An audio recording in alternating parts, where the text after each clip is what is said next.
Myself Bharat, I'm a senior engineer in UI development, next generation UI for the open source now.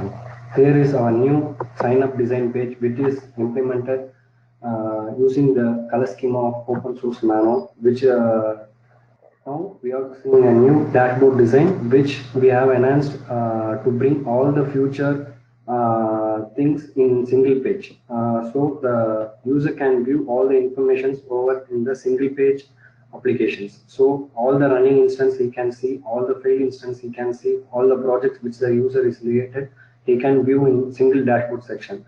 So the user can easily navigate into a different models by clicking on particular sections, packages and modules, Vim accounts, SDN accounts, or even an instance pages also he can move from a dashboard section. So he doesn't need to navigate through the side menus.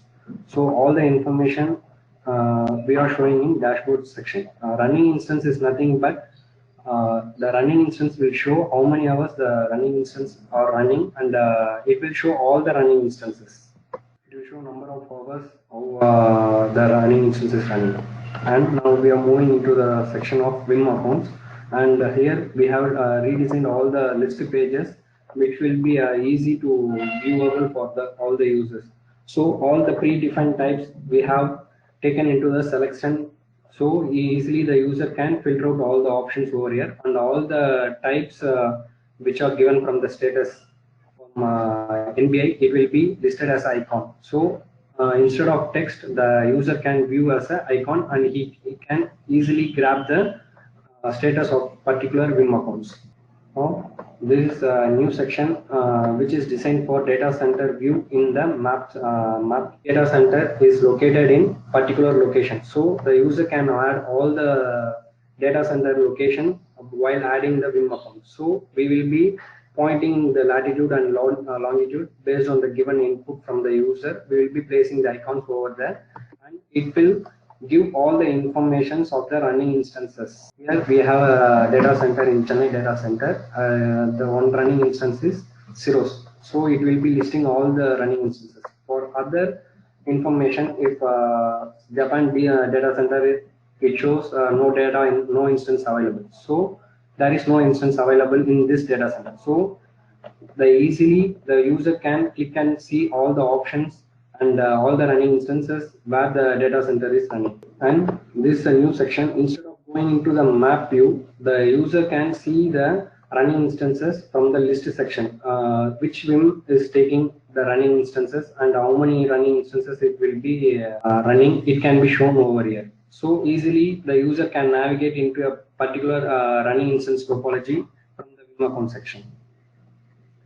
For other Vim accounts which the running instance is not handled, it will be disabled. We will be redirecting into the running instances section. So here is the new design of NS instances topology view. We have redesigned all the topology section based on we have given all the unique icons, and it will be a catchy thing, so user can easily understand which is connection point and which is VN and which is VNF. The information will be shown in the left side section.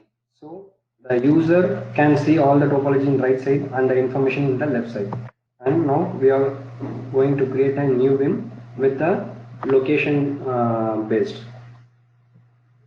We'll see how the location is given and how the location will be mapped in the Vim data center map. And here is a field which we have added a new field to give the location name. Once you enter the name, just click enter and it will give the results.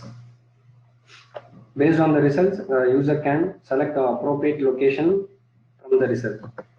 So now we are selecting a Chennai location and Vim is created. You can see the data center. Previously we had a Chennai data center on Vim. Now we have created another data center in same location. This one is Chennai data center.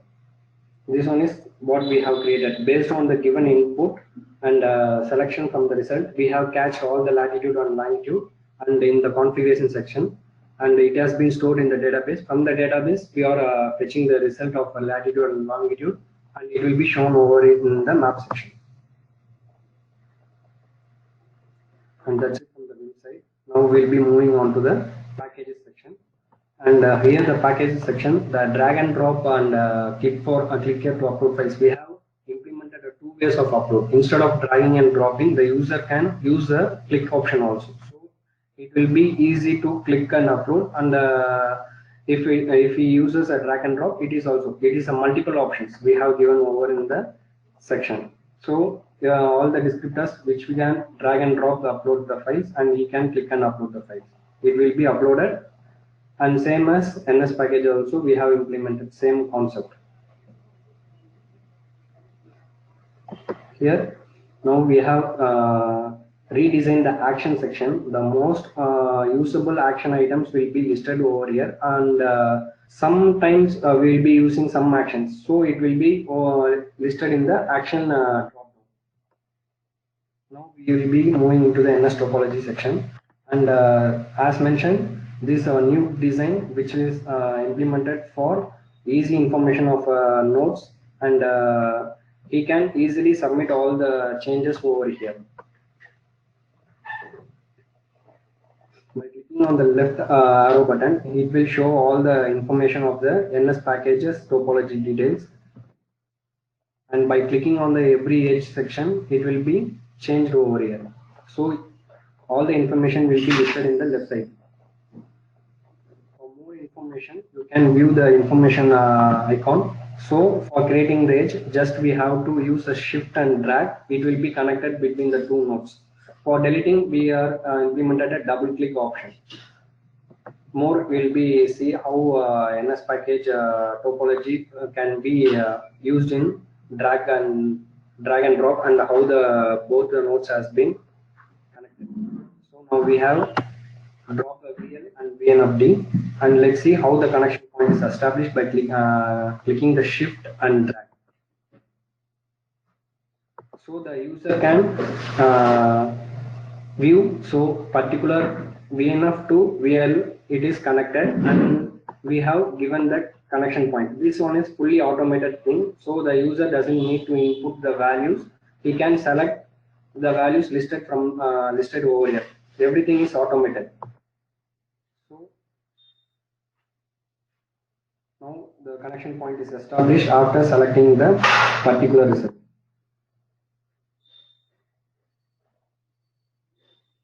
And that's it from topology section. Now we will be creating new instances for the charm. A charm, here the creation of a charm is nothing but we have implemented NS primitive and VNF primitive. For this, we are creating a charm section for showing a demo. And here we have created NS instance simple charm. And here also the operation status and config status, it will be listed in the icon section. So user can understand easily whether it is in init state or it's in running state or it is a failed state.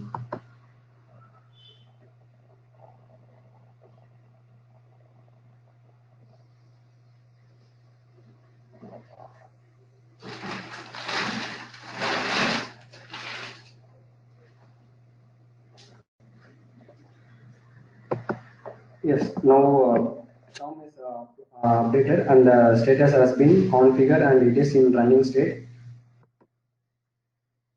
Now we can view the topology for charm section.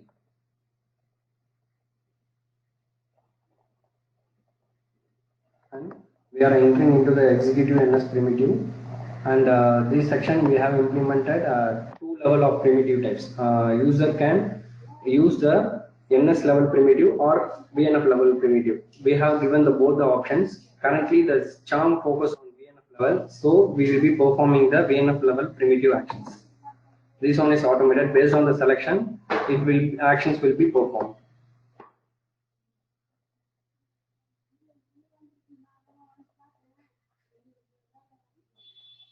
And for the number index result also, we have automated everything, so the user doesn't need to give the input values. Based on instead of giving the input, he can select the values. For the primitive actions like fetch and and other things, it will be automated and it will be listed over here. And for action performing, the file name we have given over right now, it is also an automated. Just we have to give the values what we are going to perform. After giving the values and based on the result selection, we will be executing the primitive levels. And after creating the primitive levels, the operations can be viewed in the history of operations section.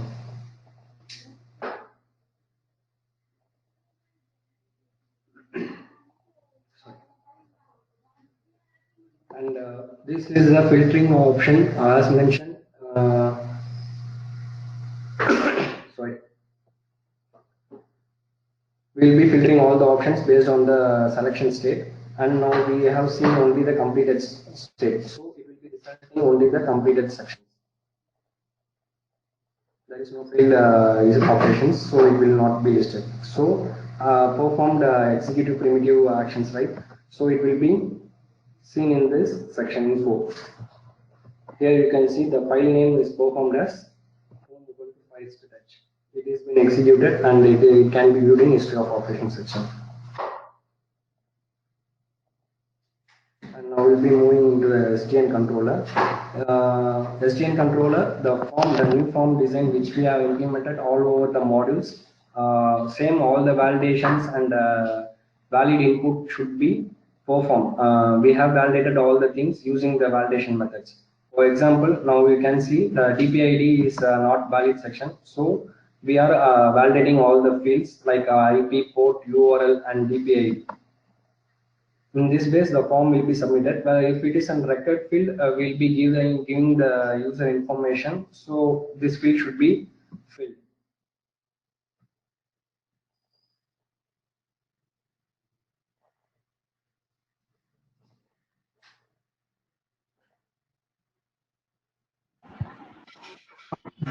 Your voice is breaking. Now it is audible. Hello. Yeah, better now. Yeah. Just we have created a SDN controller, and you can view the information over here after creating the SDN controller. Throughout all the modules, form has been initialized in the same method. Validation and everything is handled as mentioned. So now for all the form I have mentioned, it will be shown over, like this. And now we'll be moving into the admin project section. And the project section list is nothing but a user can easily switch to one project to other project. For this one, we have given icons where the green represent the current project and red represent he can switch into the different project. So based on the user current selection, it will be change the icons over here, and user can easily navigate to any project over in the project section. For switching the project, the user has to enter his password, what are the credentials we have given, because we didn't store any password details in our browser for the security reason. Now we'll be moving into the TEL project. By switching, it will be handled all the RBAC implementation. So for this TEL project, the NS package and Vim accounts, nothing is handled. So all the counts shown as a 0. Here, everything is based on the response from the NBA will be showing over here based on the RBAC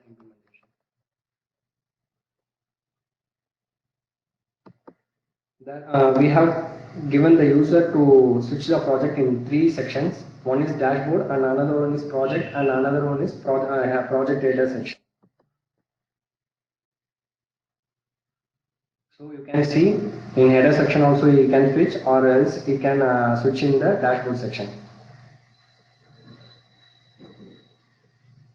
Back into the same admin project, and here now we will be seeing a new project creation.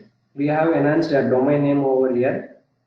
If in future any domain is added in particular OSM, it will be listed over here, and it will based on that the user can select the domain name.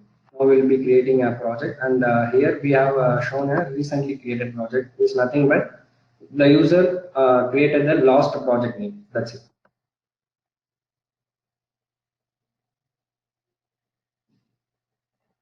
We will create a project and see there is no domain, so we are not selecting any domains and we are creating a project. And now we'll be moving to the user creation. The user creation is, we have automated some sections will be shown later. Now we'll be creating a user.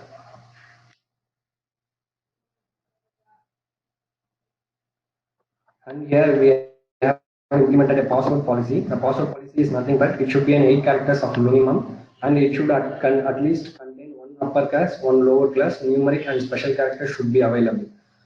In GUI only we are giving this privilege to create. In CLI, any password you can enter, and based on creation in the GUI password, you can enter into CLI also.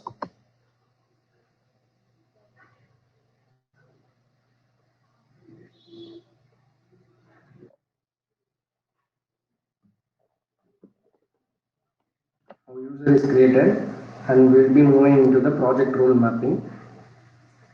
This project role mapping is fully automated. So here we will be listing all the projects result, so the user can select the appropriate project and the appropriate role for the particular user. Now we'll be adding an OSM Access and system admin for the role, and here we have given the username changing.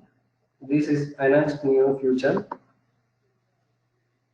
Now I am changing the username. By mistake, we have given the wrong name as OSM Access, so we'll be changing the username again.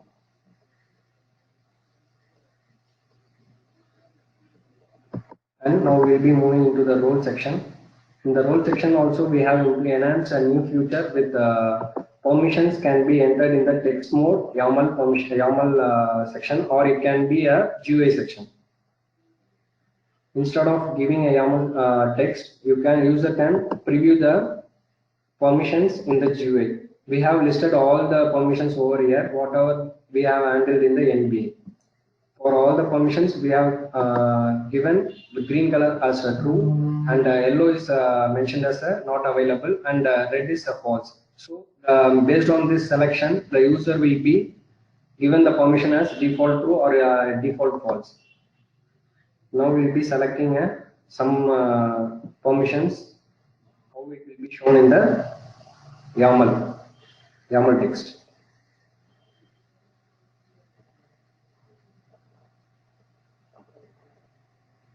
We have carried out all the permissions, so you can see all the permissions over here. In future, if any permission is added or any module permission is modified, we can easily change over here. It is just a JSON file, so we can easily modify. Now we have created a testing grid. Let's see how the permissions is being viewed in the text YAML.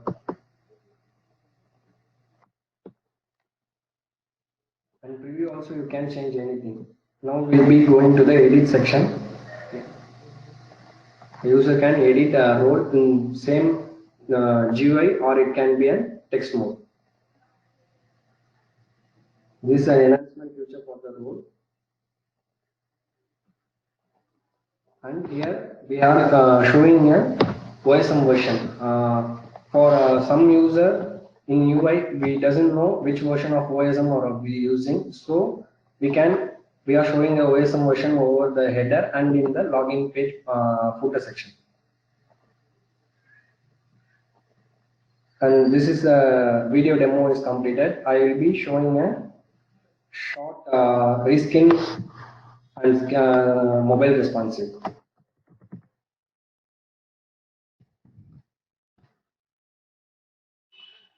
And it's our dashboard, so we can easily reskin the old application with a single changes.